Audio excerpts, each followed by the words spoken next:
Hey, it's Felice, totally awake, and I'm back with another video. If you're new, then welcome. Today, I was listening to the recorded call that I told you guys about, which I still plan on editing up and getting put out for you guys. Like I said, it's like a 40-minute call.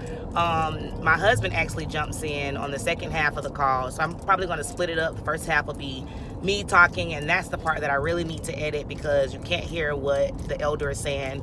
Like I said, I pulled up on an elder and some sister at the hall and just start asking them about the child abuse and trying to see what they thought about it, the child abuse problem in the organization. So yeah, that's that. But what I was listening to was, at one part in the conversation, him saying that he was talking about God's active force, okay, and God's Holy Spirit, and so if it's inspired of him, what does that mean? Well, are the Watchtower and the Wake magazines inspired of him? Yes. How so? We have to look at the channel. What's our channel? The channel? We have a heavenly organization and an earthly organization. There's communication between the two. How? By means of God's Holy Spirit. What is God's Holy Spirit? It's active force. It's power. What he uses to get things done. That's the most powerful force in the world. Nothing can touch that. He was talking about God's active force, okay, and God's Holy Spirit, and it just brought back memories to some of the things that my grandma would say, and this has a stronghold on Jehovah's Witnesses. This active force, this so-called active force that they think is behind this organization, God's Holy Spirit, this active force is like almost some type of magic, even though I don't believe in magic. But magically, God is behind everything that this organization does, that in their eyes.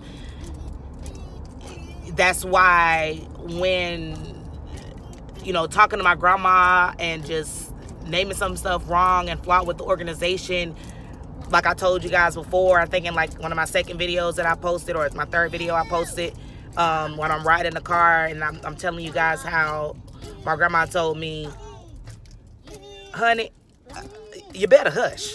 You already done said too much. That's blasphemy. And I'm like, how's that blasphemy, Grandma? I'm not talking about God. I'm not talking about Jehovah. I'm not talking about Jesus. And, she would just say, yeah, but you're talking about his organization and what his Holy Spirit has worked to put together. And they are really, really convinced, and that goes hand in hand with Matthew 24:14, where they feel like this good news of the kingdom will be preached and then the end will come, So they feel like all of that is a part of the Holy Spirit. All of it is a part of, the whatever scriptures they want to say, that God said he'll have a slave and this and that, and give his food at the proper time and all of this stuff. They think that all of that goes hand in hand. And it's like almost anything that you tell them wrong with the organization, they almost come back at you with that. Like that is so deeply rooted that this is God's organization and this is his active force, that it's hard for anything else to get through to them. And I really was kind of able to realize that. I've listened to this call over and over again, guys, and I have yet to share with you guys. But it's just, just really getting my juices flowing, my brain juices, and just really making me think. And I really think, girls, keep it down, please. Keep it down. Mommy's making a video. So I really think that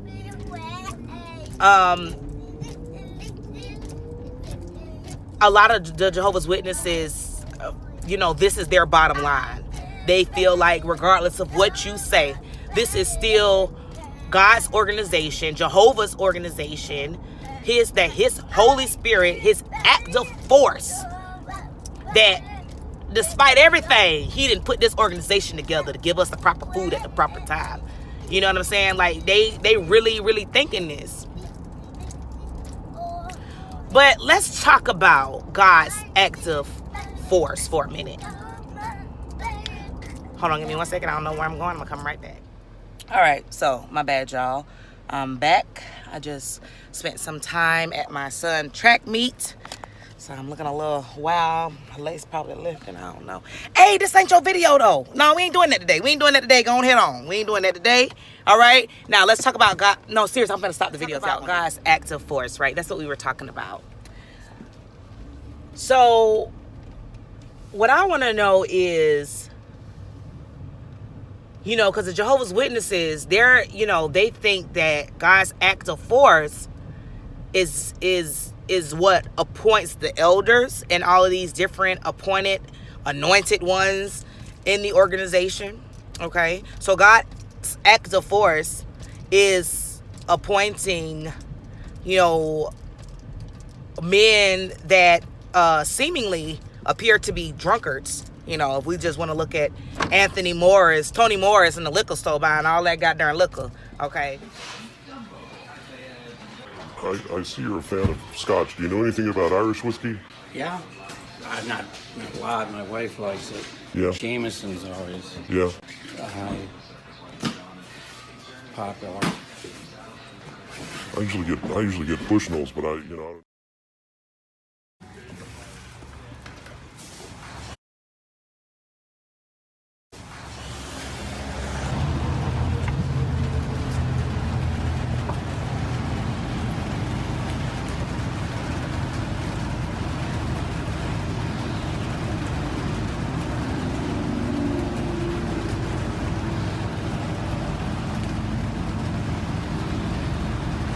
Okay, so the active force appointing these type of men to lead his whole organization.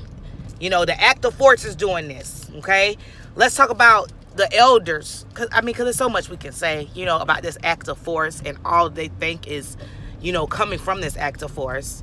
But let's talk about the elders, and they get appointed, God's active force, but then clearly, there's been appointment of elders that's just no good, just not godly, behind closed doors and everything. You name it, what some of their issues could be, because some of all type of men have been appointed as an elder, and it's just like, you want to tell me that's God's active force? No. And then you want to tell me that God's active force is actually in that back room when members of the congregation are confessing their sins to these elders. Okay, so you want to tell me that it's God's active force, his Holy Spirit, that's determining whether these people are repentant or not? I'm gonna tell you right now, that's BS. Okay, that's BS, because people have went back there and lied and not got disfellowshipped, and people have went back there and truly been repentant and gotten disfellowshipped. Okay, it's so biased back there. A lot of the times the elders are showing favoritism because they may know a particular person. It's not God's active force. God does not have anything to do with that. And let's not even talk about the decisions that they make with the 2-witness rule, where they knew 2 witnesses before they report any accusations of child abuse. Let's not even get into all of that, okay? You want to tell me that that's God's active force? You want to tell me that God is behind all of this foolishness that they got going on? They making these decisions. They making this stuff up as they go. They're cherry picking the Bible and, just making stuff up as they go, just adding to it. And the Bible clearly says not to add to it, but they got so many rules and different regulations that's not in the Bible. They're clearly adding to it, which you're not supposed to do. Okay? So his active force ain't back there. In that back room, it's not with the elders. It's not in the congregation. It's not in this preaching work. Are you serious? They really be thinking, because of this preaching work and this in so many different languages. I remember one time, me and my mom was sending text messages one time, and she's going on and on about basically who preaching in 200 different lands and 200 different languages and this and that. Look, like I told mama, that may impress you. that don't impress me, okay?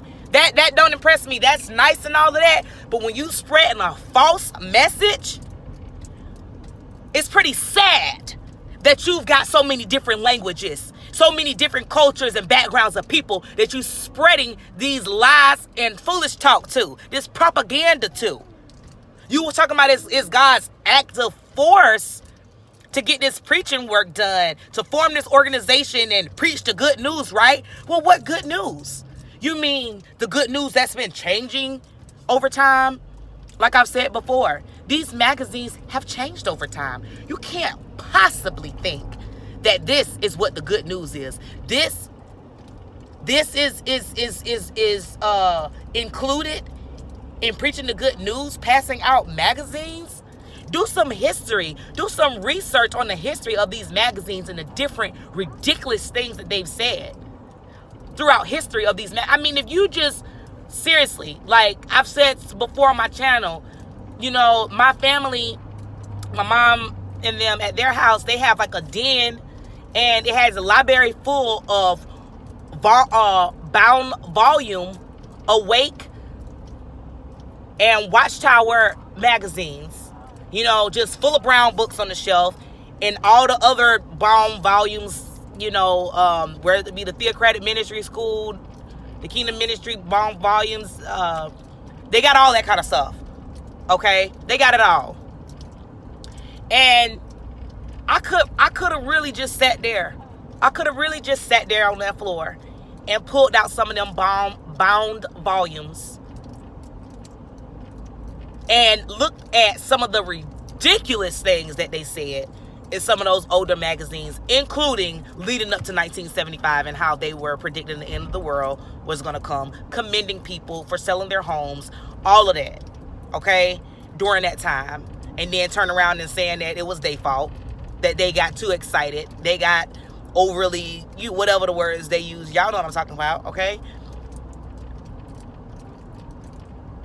So these magazines have changed tremendously over time. And like I say, just with looking in their own literature, it can wake someone up. Because it's just like, why was y'all writing this crazy stuff? This sound real crazy. I mean, this sound real crazy right now. You know, I mean, it's not God's active force, y'all. It's not God's active force. It's not God's Holy Spirit. God's Holy Spirit is not making changes. First of all, Jehovah, God is not making the magazines. He don't got nothing to do with the magazines. The magazines crazy, okay? The magazines and flip-flop doctrine so much. Talking about they don't accept blood. They do accept blood fractions when people didn't die. I mean, like, and there's no remorse ever in the magazines. And you mean to tell me that's God's active force? I don't believe it. I don't think you should either, y'all. Y'all gotta wake up. You gotta do some research. You got to. You have to. It's not God's active force. It's not God's Holy Spirit. To think that it is with their track record, okay, of false, failed predictions, of harboring of pedophiles, allowing people to die rather than to receive life-saving medical treatments. Come on, people committing suicide because of their evil shunning practices. I mean, come on, you saying this from God Holy Spirit? You mean to tell me God Holy Spirit put such an organization together that's around here doing people like this, shunning people, causing people to just breaking up families, just people going crazy around here? You know what I'm saying? Like, no, that ain't God. That ain't of God. And God don't got nothing to do with it. And you ain't gonna tell me you do. So, y'all, that's all I got to say right now. Of course, I can go on and on, but I'm just gonna be saying the same thing. But hey, you know, it got to penetrate some kind of way. So that's how we got so indoctrinated in the first place. They just kept on regurgitating, like I say, regurgitating the same darn thing. But we don't mind this because this is what wakes us up. You know, reevaluating what we was told over and over again, and then telling ourselves over and over again how it don't make sense. And how they wrong. They wrong. They wrong, y'all. But all right, like, share, subscribe, Leave me a comment and let me know what you think. And I'll be back with another video.